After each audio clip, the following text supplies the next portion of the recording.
George was brilliant. When he came in the summer, he just instilled that belief that we could go and challenge. And the first meeting he had, I don't know if you've heard this before from like maybe Stephen Presley, Paul Hartley, or Robbie or someone, or Craig Gordon maybe said, but the first meeting we had over at Herrick Walk was, he had us in the meeting basically asking everyone where we think we'd finish this year in the league.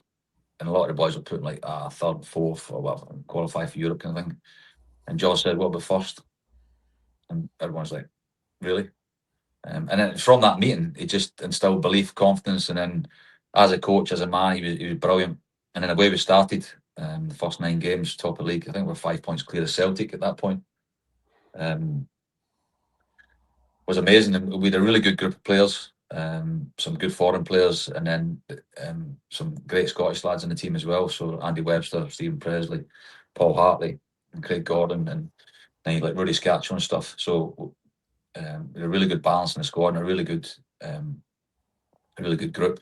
And we thought we could go and achieve something. And then obviously Romanov decides to sack George, and then went crazy from then on in with managers and coaches and stuff. But the group of players, I would say, achieved what they did that year through sticking together and kind of not going against Romanov, but it kind of brought us together. Do you know what I mean? More unity with us in the group, saying we can achieve something no matter who the coach or manager is, with the quality we had in the squad and the experience we had in the squad.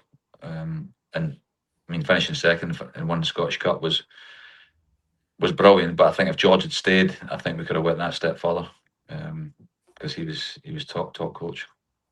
There was that good BBC documentaries, I don't know if it's radio series about that sort of Romanov era. So we've heard some stories, but have you got any more? Was he a kind of, did the players kind of mix with him much at all? I've seen some videos.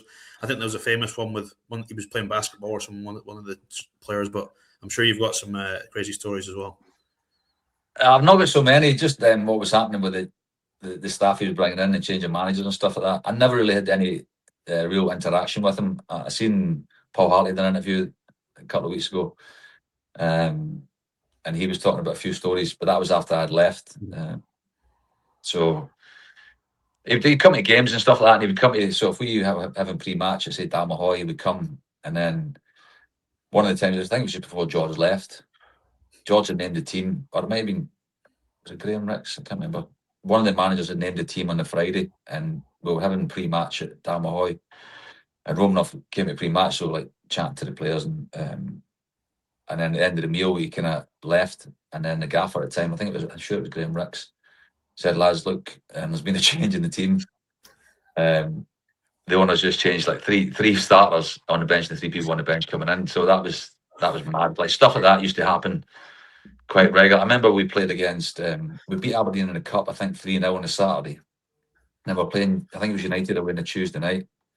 So we trained on a Monday, and the gaffer basically said, same team as Saturday, but go again. The boys have started to do a recovery, the rest of the lads are going to do a bit more. And then halfway through training, he gets a call and he had to go upstairs. Comes back down, said, lads, look, there's going to be a few changes to Tuesday night. So, like, mad stuff like that, but not really on Romanov as such. I never really had much interaction with him. So, but there's a few other ones in there about the staff and that. So, crazy times, but that is football, and that's how we love it.